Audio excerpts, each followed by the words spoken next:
হয়ে যেতে পারি কিনা আমি জাস্ট একটা অনুরোধ করছি। সেটি হচ্ছে যে আমরা যেই ফাইট 5 আগস্ট আমরা সমাধান করেছি, আমরা যেটা চূড়ান্ত সমাধান এবং জনগণ যেটা রায় 5 আগস্ট দিয়ে দিয়েছে, এবার এটা আপনারা সিদ্ধান্ত নেবেন এটা পরবর্তী প্রজন্মের উপর আবার আপনারা চাপিয়ে দিবেন কিনা। এই যে আওয়ামী লীগের যে প্রশ্নটা আমরা দেখতে পাচ্ছি যে আওয়ামী লীগের রিহেবিলিটেশন বিভিন্নভাবে করার একটা প্রক্রিয়া হচ্ছে, কিভাবে তাদেরকে নির্বাচনে আনা যায়, তাদের ছাড়া নির্বাচন কি গ্রহণযোগ্য হবে কি হবে না, সেই বিষয়গুলো নিয়ে আলোচনা হচ্ছে। এবং এক্ষেত্রে রাজনৈতিক দলগুলোর ভিতরে নিজেদের একটা সংস্কারের প্রয়োজন আছে বলে আমি মনে করি, যেটা আমরা আমাদের মাঝে সবসময় করার জন্য চেষ্টা করছি। সেক্ষেত্রে আমি লক্ষ্য করছি আমাদের বেয়াদবি হলে মাফ করবেন, অনেক নেতৃবৃন্দই দ্রুত সময়ের মধ্যেই সংসদে যাওয়া কিংবা মন্ত্রী হওয়ার আকাঙ্ক্ষা সংস্কারের চেয়ে তাদের মধ্যে বেশি, যার ফলে সংস্কারের চেয়ে আমি নির্বাচনের আলাপটা যত জোরালো দেখি সংস্কারের প্রশ্নে কিংবা রাজনৈতিক একটা নতুন সমঝোতার প্রশ্নে অনেকের মধ্যে সেই আলাপটা না পেয়ে নিজে খুব হতাশ হচ্ছে। তিনটা পয়েন্ট বলবো আমার ছোট ভাই নূরের পাত্রে, আমি আমার জায়গা থেকে মনে করি যে বয়স্ক যারা এবং যারা অভিজ্ঞ আমাদের স্ট্যান্ডিং কমিটির প্রায় 6 জন এখানে আজকে আমরা নির্বাচন কবে হবে আমরা মনে করি আগামী 1 বছরের মধ্যে নির্বাচন হওয়া দরকার। পলিটিক্যাল কনসেনসাসের দিক থেকে ফ্যাসিস্টের ভবিষ্যৎ কি সেই বিষয়ে, তবে আগামীর বাংলাদেশ গঠনের যে ভিত্তিগুলো নির্ধারিত হয়ে যাওয়া খুবই জরুরি। যে জাতীয় নির্বাচনের আগে যেন লোকাল নির্বাচন না হয় এটা অত্যন্ত গুরুত্বপূর্ণ। এইটার ডিটেল আলোচনা অবশ্যই আপনাদের সাথে আমরা যখন কমিশনে বসবো তখন করবো। তবে আমি আগে থেকেই বলছি এটা কমিশনের হেডদের এবং মাননীয় প্রধান উপদেষ্টার জ্ঞাতার্থের জন্য আমরা সবাই, আমার মনে হয় এখানে বেশিরভাগ লোকের সাথে কথা বলে আপনারা ওখানে একটা ঐক্যমতের কাছাকাছি পৌঁছতে পারবেন। আরেকটা জিনিস যেটা এগেন অপ্রাসঙ্গিক, সেটা হলো যে আওয়ামী লীগ যেন নির্বাচনে না আসতে পারে। আওয়ামী লীগ একটা আপনার টেররিস্ট অর্গানাইজেশন হতে হলে ব্যাখ্যা যা পূরণ করতে হয়, ইলিগাল অ্যাক্টিভিটি, আপনার পপুলেশনকে অ্যাটাক করা, আপনার অর্গানাইজেশন স্ট্রাকচার থাকে, মানে যতগুলো আছে সবগুলো আওয়ামী লীগ ফুলফিল করে। আপনারা কোন দল কোনটা ইয়েস বলছেন আমরা রাজি, কোন দল নো বলছেন আমরা রাজি না, কোন দল বলছে আমরা সংস্কার রাজি, আমরা সবাই ওয়েবসাইটে দিয়ে দেবো। দেশের যে কোনো মানুষ দেখতে পাবে কোন বিষয়ের প্রতি তার সম্মতি আছে, কোন বিষয়ের প্রতি মানুষের সম্মতি নাই। এটা কোনো গোপন জিনিস না, এটা রাজনৈতিক দলের একটা বক্তব্য। আপনি বলেন যে আমি কোনোটার দিকে সম্মতি নেই, লিখে দেন, আমরা ওটা ওয়েবসাইটে দিয়ে দেবো যে এইটার এই দলের তারা বলেছেন কোনোটার প্রতি সম্মতি, অথবা আমরা সব কাটার প্রতি আমরা একমত হলো। ডক্টর ইউনূস তার বাসভবনে ডাকলে তারপর বিভিন্ন রাজনৈতিক নেতা কর্মীগণ সেখানে যান এবং সেখানে গিয়ে হট্টগোল তৈরি করেন। এক একজনের এক এক মন্তব্য। আজকের ভিডিওটি দেখলেই আপনারা বুঝতে পারবেন। অতঃপর ডক্টর ইউনূস রেগে যায় সেখানেই।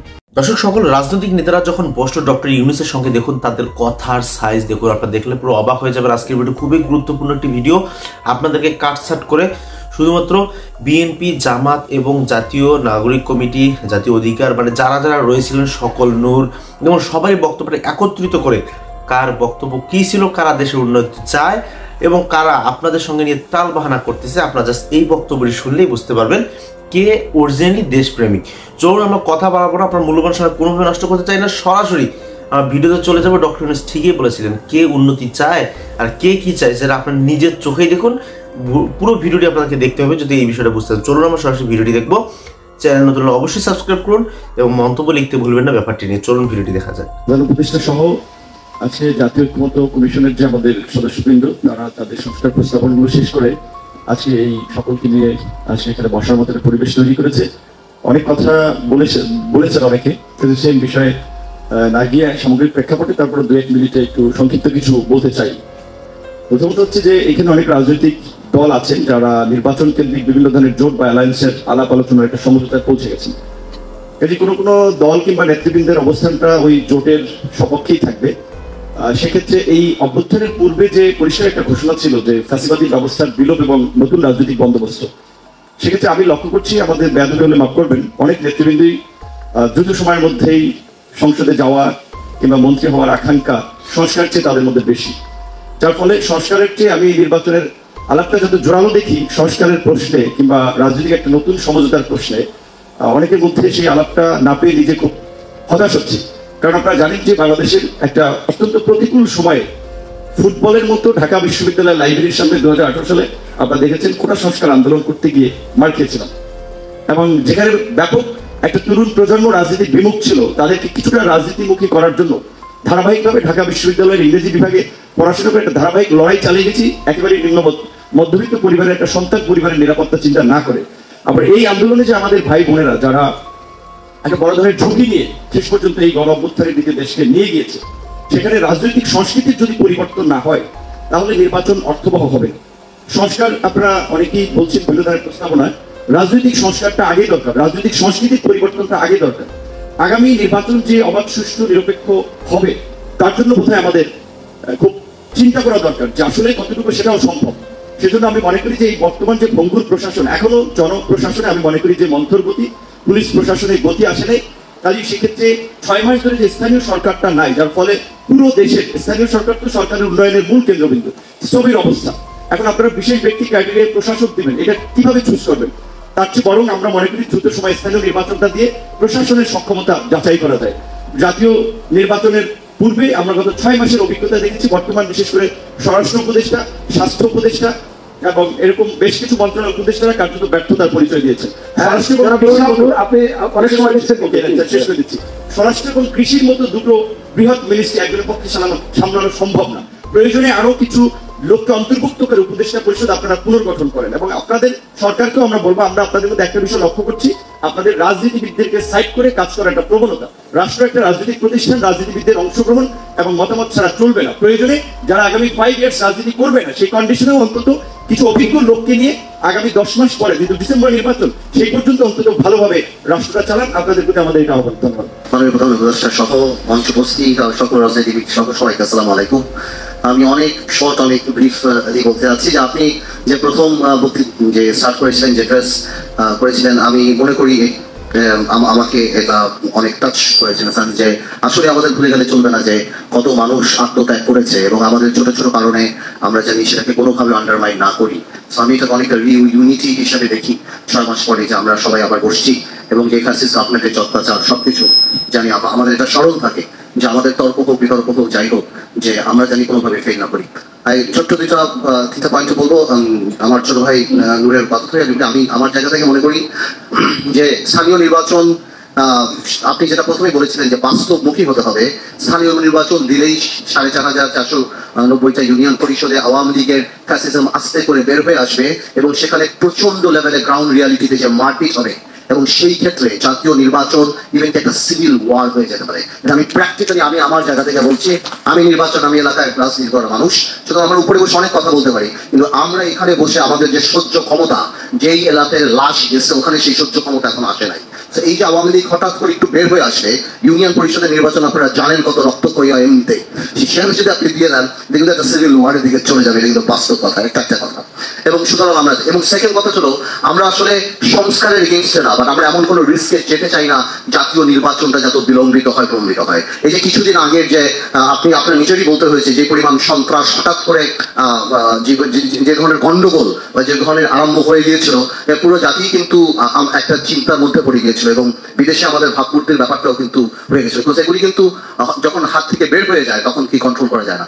আমরা নির্বাচনমুখী, কারণ আমরা মনে করি স্থিতিশীল সরকার আসলে, হ্যাঁ, অনেক সংস্কার যদি নাও হয়, আমরা ন্যাশনাল কমিটমেন্টের মাধ্যমে হয়তো সেই সংস্কারগুলির ব্যাপারে জাতির কাছে অঙ্গীকারবদ্ধ আমরা হতে পারি, কিন্তু কোনোভাবেও জাতীয় নির্বাচন নিয়ে যে সবাই একটা আলাপ, এই যে আপনি বলেন যে একটা কনস্পিরেসি থিওরি কাজ করে, সেটা জানি কোনোভাবেও কাজ না করে। আমি এই দুইটা ব্যাপারেই মেইনলি কথা বলতে চাই। আরেকটা সিম্পল কথা বলতে চাই, প্রবাসীদের নিয়ে আমি একটু কথা বলতে চাই। তাহলে প্রবাসীদের এত রেমিটেন্স আমাদের এখানে আছে, আপনি সংবিধানে দেখবেন আর্টিকেল 66 বলা যে বিদেশি পাসপোর্ট পেলে কেউ নির্বাচন করতে পারবে না। আই ডোন্ট হ্যাভ আ বিদেশি পাসপোর্ট, আমার নেই, না আমি বুঝি যে অনেক মানুষই রেমিটেন্স পাঠায়, তাদের নামটা মানবিকতা বিরোধী অপরাধের মানুষদের সাথে রাখা, নৈতিক শৃঙ্খলা জনিত অপরাধ করা। পাসপোর্ট নেওয়াটা তো কোনো ক্রাইম হতে পারে না, এটা ডিবার হতে পারে। আমার মনে হয় যে ইনক্লুসিভ হওয়া উচিত, সেখানে কোনো একটা প্রভিশন যদি আপনারা, আমি এখানে বলছি যাতে করে এটা সবাই অন্যান্য দলরাও জানতে পারে, যদি ইনক্লুসিভিটি মিনি করি আমরা, তাহলে আমি মনে করি এই জায়গাটাতে আমাদের কাজ করা উচিত। আপনাদের অনেক ধন্যবাদ। ইনশাআল্লাহ সামনে আবার যখন আজকের এই আয়োজনের জন্য জাতীয় ঐক্যমত কমিশনের চেয়ারম্যান সহ সকলকে ধন্যবাদ জানাচ্ছি। জাতীয় নেতৃবৃন্দ, আমরা জুলাই আগস্ট বিপ্লবের পর একটি নতুন বাংলাদেশ গঠনের প্রত্যয় নিয়েই কাজ করে যাচ্ছি। রিফরমেশন বা রিকনসিলিয়েশনের যে কথাগুলো আসছে, আমি মনে করি যে বিস্তারিত আলোচনা তো আমরা দলগুলো, কমিশনগুলোর সাথে বসে বিস্তারিত আলোচনা করব। তবে আগামী বাংলাদেশ গঠনের যে ভিত্তিগুলো নির্ধারিত হয়ে যাওয়া খুবই জরুরি, যাতে আমরা একটা ধারায়, একটা গতিপথে সামনের দিকে অগ্রসর হতে পারি।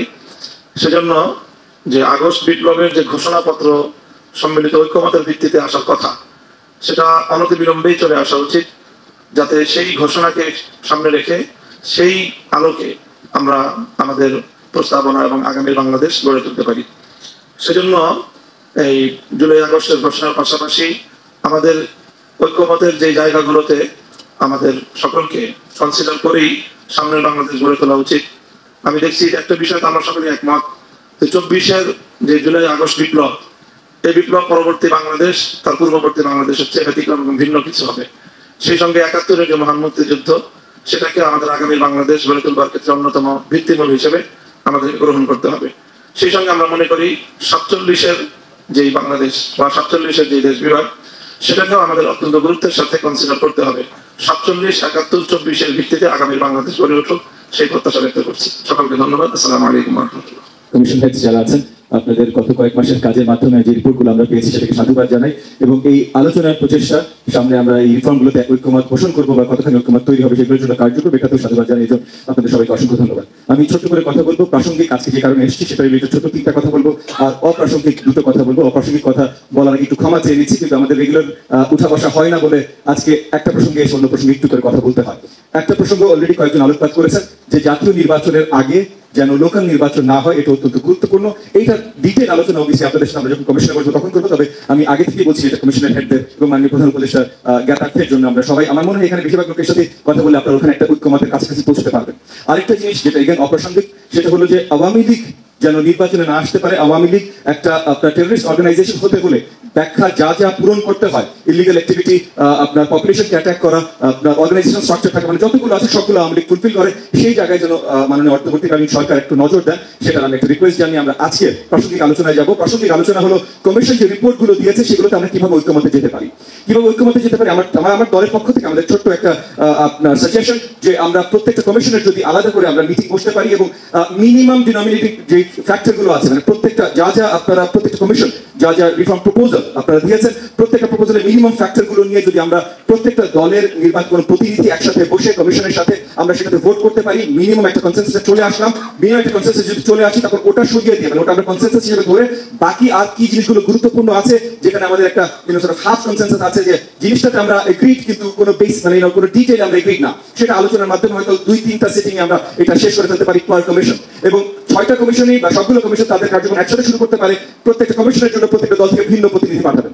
এরকম একটা প্রসেসে যদি আমরা যেতে পারি, তাহলে এই আলোচনাগুলো আমরা আরো তাড়াতাড়ি করতে পারি। এটা হলো আমার 1 নম্বর সাজেশন। 2 নম্বর সাজেশন হলো, আমরা আপনাদের কাছ থেকে জানতে চাই যে এইটা পরে ইনঅ্যাক্টমেন্টটা কিভাবে হবে। আমরা আসলাম, কোন কোন রিফর্ম আমরা সবাই ঐক্যমত পোষণ করি, কোন কোন রিফর্ম সবাই আমরা একমত, এটা সাজিয়ে ফেললাম। এরপর এটা ইনঅ্যাক্টমেন্ট কিভাবে হবে, কারণ ইনঅ্যাক্টমেন্ট আমরা বিশ্বাস করি নির্বাচিত সরকার এসে সবচেয়ে বেশি মানে বড় দাগের রিফর্মগুলো ইনঅ্যাক্ট করতে পারবে। তাহলে সেই বড় যদি নির্বাচনের পরই তারা ইনঅ্যাক্ট করেন, তাহলে নির্বাচনের আগে এমন কি প্রক্রিয়া আমরা যেতে পারি যেখানে আমরা সবাই ঐক্যমত পোষণ করতে পারি যে নির্বাচনের পরে এইভাবে আমরা ইনঅ্যাক্ট করবো। এইটার একটা প্রসিডিউর আমরা সবাই মিলে তৈরি করা। এবং তৃতীয় এবং ফাইনাল পয়েন্টের পরে আমার বক্তব্য শেষ হলো, যে নির্বাচনের সাথে রিফর্মস কোনো ধরনের কনফ্লিক্ট আমরা দেখি না। নির্বাচনের মতো এগিয়ে যাওয়া উচিত, রিফর্মের মতো। রিফর্মের আমাদের ঐক্যমতের আলোচনা খুব অল্প সময়, হয়তো 1 মাস হয়তো 2 মাসের ভিতরে পূরণ করা সম্ভব। এবং সেই দিকে সেইভাবে যদি আমরা চিন্তা করি, তাহলে খুবই অল্প সময়ের ভিতরে, মানে আমি জানি মাননীয় প্রধান উপদেষ্টা একটা টেন্টেটিভ সময় বলেছেন যে ডিসেম্বরেও হতে পারে, কিন্তু মাননীয় প্রধান উপদেষ্টা একবার পরিষ্কার করেনি এই সময় উনি দেবেন। সেই হিসাবে আমি মাননীয় প্রধান উপদেষ্টার মাধ্যমে একটা আবেদন জানাচ্ছি যে যত শীঘ্রই নির্বাচন হতে পারে, হলে দেশ জাতির জন্য অনেক কল্যাণ নিয়ে আসবে। আপনাদের সবাই অনেক ধন্যবাদ। মাননীয় প্রধান উপদেষ্টা, অন্যান্য কমিশন নেতৃবৃন্দ, উপদেষ্টাবৃন্দ, রাজনৈতিক নেতৃবৃন্দ, আলোচনা অনেকেই করেছেন, অনেক বিষয় পরামর্শ দিয়েছেন। যে বিষয়টা প্রথম থেকে শুনে আসতেছি যে আজকে শুধু একটা পরিচিতি, মূল আলোচনা কমিশনগুলো আমাদেরকে নিয়ে বসবেন, বিস্তারিত আলোচনা হবে, তখন আমরা মতামত দেব। কিন্তু এখন হয়তো আজকে প্রসঙ্গ না হলেও কয়েকটা বিষয় একটু বলতে হয়। যে প্রত্যেকটা কমিশন, বিশেষ করে সংবিধান প্রণয়নের জন্য যে কমিশন গঠন করা হয়েছে, বিচার বিভাগের কমিশন, এই সমস্ত কমিশনগুলোর মূল আলোচনা আমাদের প্রধান উপদেষ্টা সর্বপ্রথম উদ্বোধনী বক্তব্যে যেটা বলেছেন, যে দীর্ঘদিন আন্দোলন সংগ্রামের পরে জুলাই আগস্টের যে বিপ্লব ঘটেছে, সেই বিপ্লবের এক লোকমাই পেট ভরে না। অতীতে 15 বছর আন্দোলন হয়েছে বাংলাদেশে, সে আন্দোলনে যারা রক্ত দিয়েছেন, যারা জীবন দিয়েছেন, প্রত্যেককে স্মরণ করতে হবে। এই দেশের আলিম উলামা ইকরাম, শাপলা চত্বরে 1,54,000 গুলি আলিম উলামা ইকরামের বুকের উপর চালানো হয়েছে। 2021 সালে বাংলাদেশের মোড়ে মোড়ে ভাস্কর্যের নামে মূর্তি স্থাপন করে দেশটাকে মূর্তির রাজত্বে পরিণত করতে চেয়েছিল। আমরা তার বিরুদ্ধে বলার কারণে ব্রাহ্মণবাড়িয়া এবং চট্টগ্রামে 21 জনকে পাখির মতো গুলি করে হত্যা করেছে আলেম এবং হাফেজে কোরআনকে। এইভাবে গত 15 বৎসরে দেশের ওলামায়ে কেরাম যে রক্ত দিয়েছেন, সেই রক্তের প্রতি শ্রদ্ধা জানিয়ে দেশটা মুসলমানের দেশ। আজকে কমিশন যারা এখানে গঠন করেছেন, প্রত্যেকটি কমিশনকে একথা মাথার ভিতরে রাখতে হবে, দেশটা মুসলমানের দেশ, ওলামায়ে কেরামের দেশ, মসজিদের দেশ, মাদ্রাসার দেশ। সুতরাং যত সংস্কার হবে, সমস্ত সংস্কারের প্রতি ইসলামের প্রতি খেয়াল রাখতে হবে, দ্বীনের প্রতি খেয়াল রাখতে হবে, তারপরে সংস্কার হবে। শেষ আরেকটি কথা বলতে চাই, অন্তর্বর্তীকালীন সরকার, এই সরকার বর্তমানে যে পরিধি, যে অবস্থায় আছে, এই অবস্থায় আরেকটু কঠোর হওয়া দরকার, আরেকটু মজবুত হওয়া দরকার। ইতিমধ্যে সারা বাংলাদেশের রোডে গাড়ে চাঁদাবাজ, হাইজাক, ডাকাতি ব্যাপক হারে বেড়ে গেছে। অপ্রাসঙ্গিক হলো কথা বলতে হবে। 2 নম্বর হলো দেখা যাচ্ছে রাস্তাঘাটে এমন যানজটের সৃষ্টি হচ্ছে যেখানে কোনো পুলিশ নাই, ট্রাফিক নাই, পুলিশ বাহিনী ঠিক মতো কাজ করছে না। এই জন্য দেশটাকে বর্তমান অবস্থায় মানুষ যাতে বলে কথা না বলে, আগেরটাই ভালো ছিল। এই জন্য অন্তর্বর্তীকালীন সরকার আর কঠোর হস্তে এই সমস্ত বিষয়গুলি দেখা দরকার। প্রয়োজনে তাদের পরিধি বাড়ানো দরকার এবং এই অন্তর্বর্তীকালীন সরকারকে আর কঠোর হয়ে দেশ পরিচালনার জেনারেশন, 90-এর জেনারেশন এবং 24-এর জেনারেশন এই ফরেন সার্ভিস একাডেমিতে একত্রিত হতে পেরেছি। এটা আমাদের জীবনে আপনাদের কাছ থেকে শিখছি। আপনারা আমাদের এই যে যারা সন্তান তুল্য আছে, আমাদেরকে আপনারা দেখছেন, এটা আমাদের জন্য একটি বড় পাওয়া। এবং যারা আমরা 5 তারিখে সবাই ঐক্যবদ্ধভাবে মাঠে ছিলাম, আমরা সবাই আজকে আবার এই মিলন মেলায় সবচেয়ে বড় একসাথে সবাই একত্রিত হতে পেরেছি। এই জন্য আমরা সবাই নিজেদের জন্য একটা হাততালি দিতে পারি। আমার 6 মাসের একজন বেবি রয়েছেন, তো মেয়ে। আমি গ্রামে গিয়ে তার সার্টিফিকেট করার জন্য অনেক হেনস্থার শিকারী হয়েছে বলতে বলে। তো আমাদের যিনি ইউপি চেয়ারম্যান রয়েছেন, উনি এখনো আওয়ামী লীগের নিয়োগকৃত, এটা বাতিল হয় নাই। তো আমি তাকে ফোন দিয়ে পাচ্ছিলাম না, আমার বাবাও তাকে অনেক খোঁজাখুঁজি করতে পায় নাই। তা আপনারা কে আগে কে পরে এই বিষয়গুলো নিয়ে আজকে অনেক কথা বললেন। অপ্রাসঙ্গিক বিষয় বলে রাখি, কিভাবে সমাধান করবেন, তবে যাতে আমরা এই সেবাগুলো পাই সেগুলো আপনারা একটু বিবেচনা রাখবেন। তো আজকের যে উদ্দেশ্য করে আজকে আমরা এখানে একত্রিত হয়েছি এবং মাননীয় প্রধান উপদেষ্টা আমাদেরকে সবাইকে আমন্ত্রণ করেছেন এবং এখানে যারা বিজ্ঞজনেরা রয়েছেন তাদের দীর্ঘ জীবনের এক্সপিরিয়েন্স অনুযায়ী হেড হিসাবে সংস্কার কমিশনগুলোতে কাজ করেছেন। আজকে ওনারা আমাদের কাছে ডেকেছেন যে আমাদের একটা সাপোর্ট চাচ্ছেন। তো আমরা জাতীয় নাগরিক কমিটি এবং ছাত্রদের পক্ষ থেকে আমরা ফুল সাপোর্টে আছি এবং আশা করি আপনারাও একটা সাপোর্টে থাকবেন। কিছু মতানৈক্য হতে পারে, কিন্তু আমরা সবাই কিন্তু রিপোর্টগুলো ওনাদের কাছে পাঠিয়েছি। তো আমরা সবাই জানি আসলে সবগুলা দলের মধ্যে এখানে একটা আন্ডারস্ট্যান্ডিং বা বোঝাপড়া আছে। আমরা প্রতিনিয়ত রাজপথ বা বিভিন্ন ফোরামে আড্ডা দিয়ে থাকি। আমরা কে কি বলবো সবাই কিন্তু জানি। ঐক্যমতের জায়গাটা কি সেটাও আমরা বুঝি, কে কার বিরোধিতা করবো সেটাও আমরা বুঝি। তাহলে আমরা কমিশনগুলোতে বসতে পারি, বসে আলোচনার মাধ্যমে দ্রুত দেশের একটি সংস্কার পর্যায়ে নিয়ে আসতে হবে। কারণ গত 53 বছরে বাংলাদেশের এমন কোনো প্রতিষ্ঠান বিরাজমান নাই যে একটি প্রতিষ্ঠানকে আঁকড়ে ধরে বাংলাদেশকে সামনে আমরা এগিয়ে নিয়ে যেতে পারবো।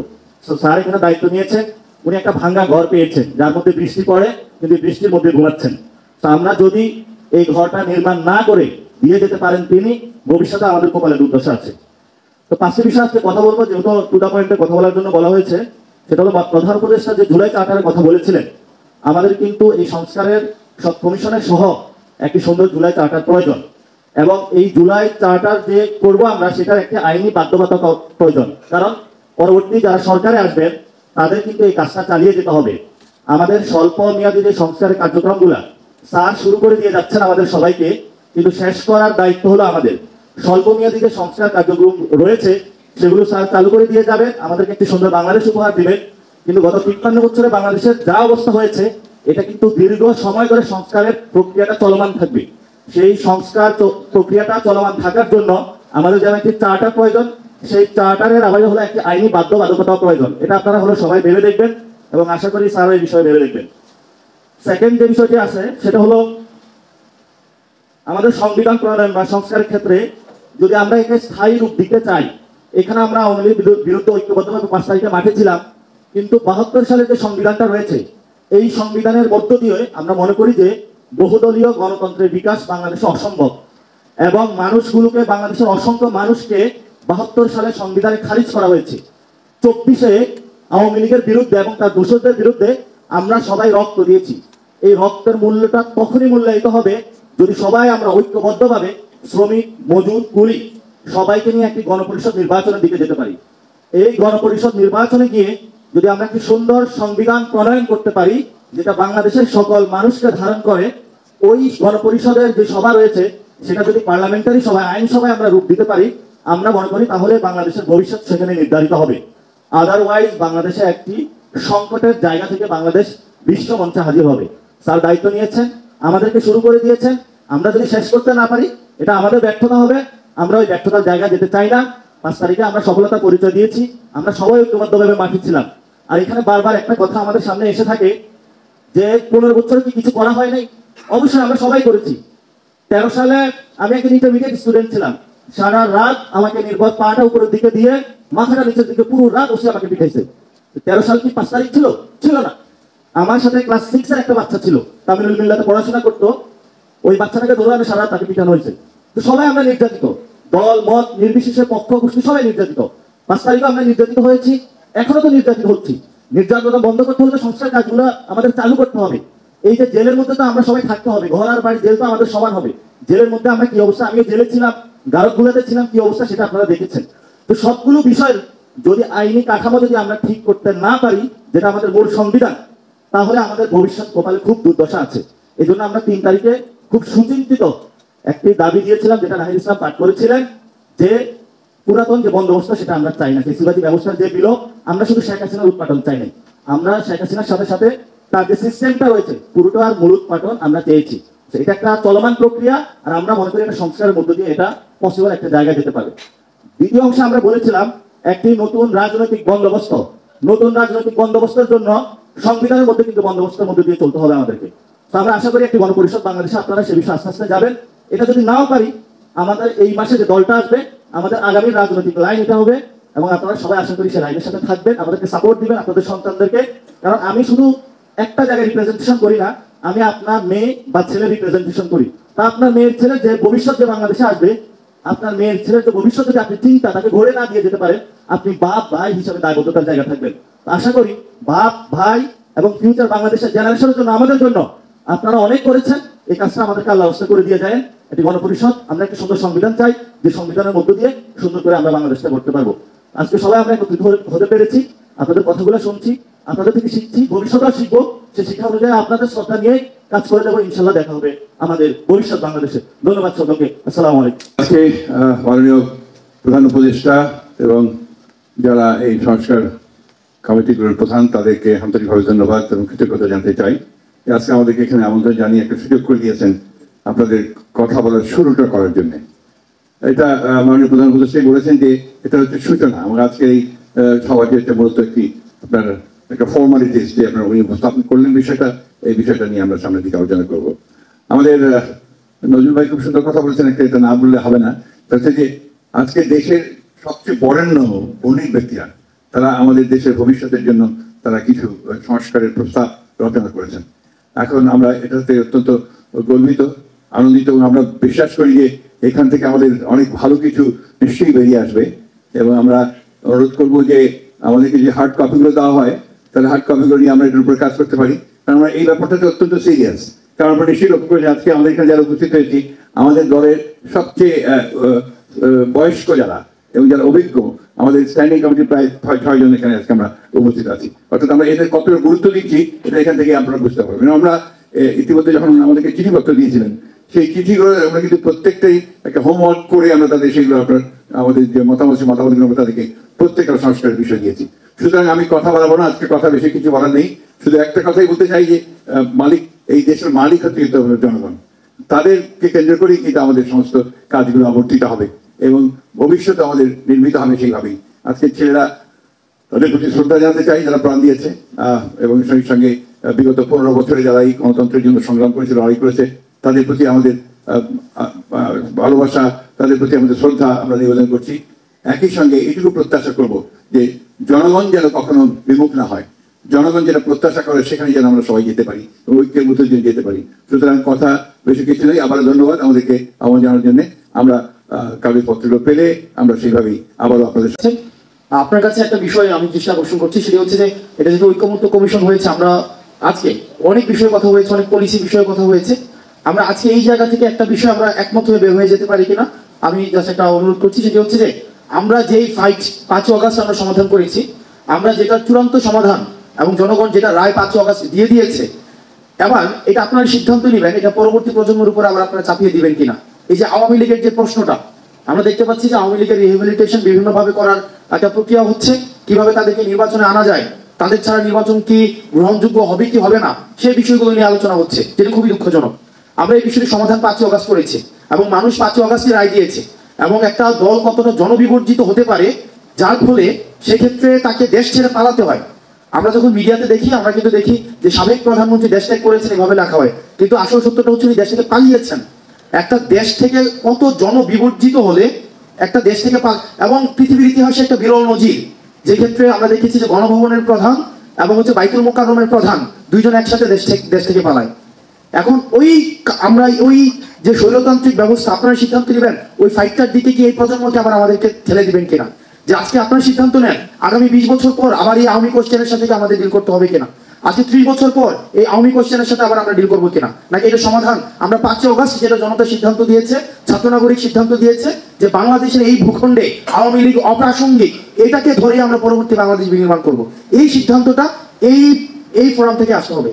আমরা দেখছি যে ইলেকটোরাল প্রসেসের মধ্য দিয়ে আমরা যাচ্ছি, ইলেকটোরাল একটা ডেমোক্রেটিক ট্রান্সফরমেশনের দিকে যাচ্ছি।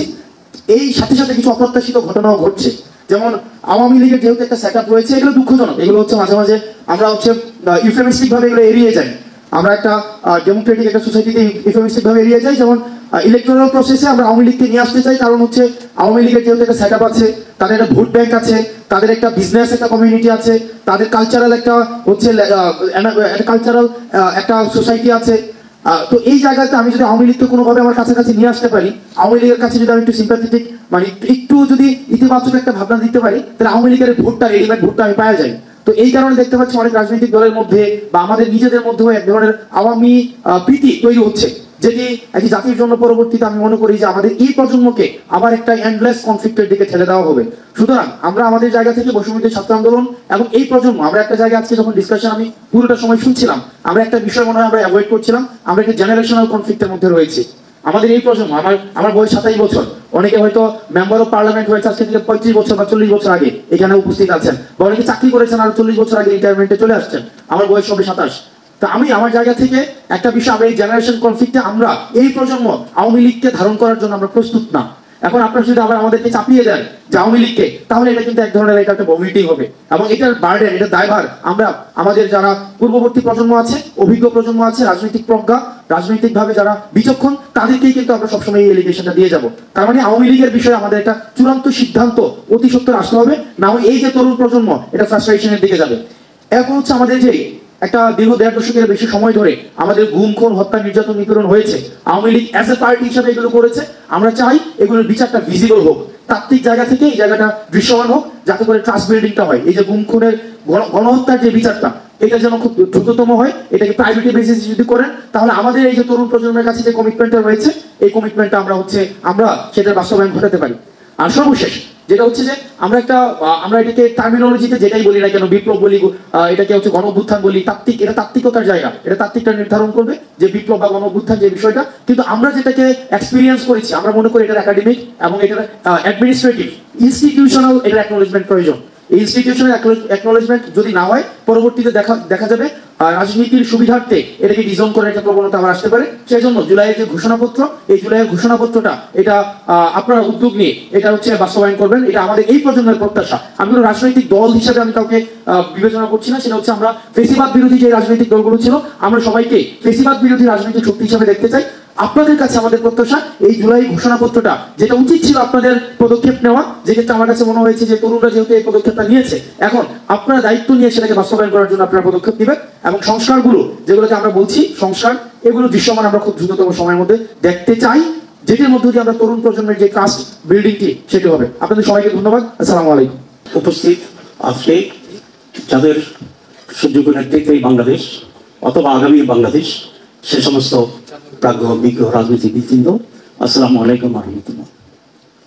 আজকের প্রোগ্রামটি তো বক্তৃতা নয়, সেটা তো বারবার দৃষ্টি আকর্ষণ করা হচ্ছে, এবং সংস্কারের যে সমস্ত উপাদান আছে সেগুলি নিয়ে আমি আলোচনা করতে চাই। আমি ধন্যবাদ জানাতে চাই এই সরকারকে আজ এবং এই সরকারের সংস্কারে যারা প্রতিনিধিত্ব করছেন তাদেরকে। আমি মনে করি সরকার এই বিষয়ে সঠিকভাবেই এগোচ্ছে এবং যে প্রক্রিয়া ওনারা আগাচ্ছেন, আলাদা আলাদাভাবে কমিটি করেছেন, আমাদেরকে শেষভাবে অবহিত করেছেন, আমাদের সংস্কার প্রস্তাব যেন আহ্বান করেছেন। প্রত্যেকটি সংস্কার কমিশনের পরে আবার একটা শর্ট কমিটি করেছেন সেগুলোকে সিনক্রোনাইজ করার জন্য। তারপরে আজকে এটাকে প্রাথমিক ইনফরমেশন বা শুরুটা করেছেন, এরপরে ইন্ডিপেন্ডেন্টলি এবং ইন্ডিভিজুয়ালি পার্টি ওয়াইজ আবার এক্সচেঞ্জ করবেন, বলে this is the proper way. এরপর আবার যত একটা প্রোগ্রাম এখানে হতে পারে এবং আমরা ঐক্যমত করছি। আমরা এটা মনে করি যে 71 সাল থেকে 24শে অগাস্ট পর্যন্ত বাংলাদেশে নানা সরকার শাসন করেছে, ক্ষমতার পরিবর্তন হয়েছে, নানা ঘটনা এবং অঘটন করেছে, কিন্তু আমাদের মৌলিক কোনো পরিবর্তন, গুণগত পরিবর্তন খুব কমই হয়েছে। 5 অগাস্টে যেহেতু একটি মহা অর্জন আমাদের হয়েছে সকলের সম্মিলিত ভাবি, এটিকে একটি আপগ্রেডেশন হিসাবে, কোয়ালিটেটিভ আপগ্রেডেশন হিসাবে গ্রহণ করে আমরা যদি পজিটিভ পরিবর্তনের দিকে সকলের ঐক্যমত্যের ভিত্তিতে অগ্রসর হতে পারি, তাহলে বাংলাদেশ কিছুটা লাভবান হবে। না হলে বিগত 54 বছরের মতো এরকম অনেক চুয়ান্ন আমাদের কাছ থেকে চলে। আমি সেই কারণে সংস্কার যে উদ্যোগটা নিয়েছি এটা অত্যন্ত প্রয়োজনীয় মনে করি। এখন নির্বাচন সংস্কার, জাতীয় নির্বাচন, স্থানীয় নির্বাচনের যে কথাটি আসছে, বাংলাদেশ জামাত ইসলামী শুরু থেকেই খুব স্পষ্ট করে বলছে যে আমরা কিছু গুরুত্বপূর্ণ সংস্কার প্রয়োজন মনে করি নির্বাচনের আগে, এবং এই প্রয়োজনীয় সংস্কার করার পর যত শীঘ্র সম্ভব নির্বাচন অনুষ্ঠান করা এটা সম্ভব। এবং মহামান্য প্রধান উপদেষ্টা বলেছেন নির্বাচন সংস্কার একসাথে চলবে। দিস ইজ আওয়ার প্রিন্সিপাল, দুটো একসাথে চলবে এবং একটি পর্যায়ে প্রতিটি পর্যায়ে একমত হয়ে আমাদের আগতে হবে, এই জন্য যাতে করে আমরা একটা বেটার বাংলাদেশ পাই, একটা বেটার সিস্টেম পাই এবং একটি সুন্দর নির্বাচন পাই, একটি সুন্দর সরকার পাই, একটি সুন্দর রাজনীতি পাই। এবং এক্ষেত্রে রাজনৈতিক দলগুলোর ভিতরে নিজেদের একটা সংস্কারের প্রয়োজন আছে বলে আমি মনে করি, যেটা আমরা আমাদের মাঝে সবসময় করার জন্য চেষ্টা করছি। প্রতিটা বিষয় তো আমাদের ভিতরে ঐক্যমত্য আছে, যেমন বাংলাদেশের স্বাধীনতা, সার্বভৌমত্ব, 2 টেকসই গণতন্ত্র, 3 সুষ্ঠু নির্বাচন, 4 দুর্নীতিমুক্ত বাংলাদেশ, 5 ন্যায়ের শাসন এবং সকলের জন্য ন্যায় বিচার পাওয়ার গ্যারান্টি। এই প্রতিটি বিষয় যদি আমরা ঐক্যমত্য পোষণ করতে পারি এবং দ্বিমত পোষণ করার কোনো সুযোগ আছে আমি মনে করি না, এবং এটাকে টেকসই করা এবং বাস্তবায়ন যেভাবে হতে পারে সেই পর্যায়ে যে সমস্ত সংস্কার প্রয়োজন আমি মনে করি এখন ওই সমস্ত সংস্কারের প্রতি আমরা ঐক্যমত্য পোষণ করতে পারি। আর বাকি টোটাল যে সমস্ত সংস্কার আছে ইটস এ কন্টিনিউয়াস প্রসেস এবং ইট মে টেক টাইম। নির্বাচিত সরকার এটাকে যদি নিয়ত সহি থাকে আমরা যদি সিনসিয়ার হই তাহলে we can carry on that. এখন খুবই গুরুত্বপূর্ণ দুটো বিষয় এই সামনে রেখে সরকার একটি জাতি গঠনের দিকে উদ্যোগ নিতে হবে, যেটা আমাদের সবচেয়ে বড় ক্রাইসিস। আমাদের বড় ক্রাইসিস হচ্ছে অনেস্টি, আমাদের বড় ক্রাইসিস হচ্ছে মোরালিটি, আমাদের বড় ক্রাইসিস হচ্ছে sense of accountability and accountability. সুতরাং একটি জাতি একটি কালচারের ভিতরে, রাজনীতি, অর্থনীতি, সামাজিক সব কালচারের ভিতরে এই সমস্ত বেসিক ভার্চুসগুলো যাতে কিভাবে আমরা আনতে পারি এটি সকল রাজনৈতিক দলের দায়িত্ব এবং যারা যখন সরকার থাকে তাদের দায়িত্ব। সেই রকম একটি পরিবর্তিত moral based, education based, honesty based একটা ফরওয়ার্ড গোয়িং নেশন সেন্টিমেন্ট যদি তৈরি করা যায় তাহলে আমরা আশা করি সময়ের ব্যবধানে বাংলাদেশ সঠিক জায়গায় পৌঁছবে এবং আমরা একটি সুন্দর বাংলাদেশ রেখে দিতে পারবো আমাদের নেক্সট জেনারেশনগুলোকে। আমি এই কথা বলেই এই আশাবাদ ব্যক্ত করি এবং যেটাই পজিটিভ তার প্রতি জামাত ইসলামের সমর্থন আছে এটা খুব ফ্র্যাঙ্কলি এবং ব্ল্যাঙ্কলি বলে। আর যারা 5 আগস্টে সেই 2 আগস্টের বিপ্লবে জীবন দিয়েছেন, রক্ত দিয়েছেন, ত্যাগ করেছেন, তাদের সেই ত্যাগের প্রতি শ্রদ্ধা জানিয়ে আমি আমার বক্তব্য শেষ করছি।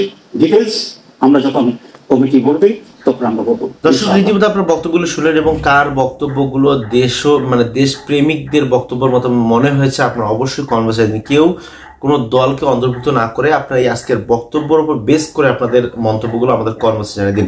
এবং চ্যানেলে যদি নতুন হয়ে থাকেন তাহলে অবশ্যই সাবস্ক্রাইব করুন এবং রাজনৈতিক দল হিসাবে কোন দলটি দেশে আসলে দেশের উন্নতি হতে পারে বলে আপনি মনে করেন তাও আমাদের কর্মসূচি দিন। আজকে এই পর্যন্তই।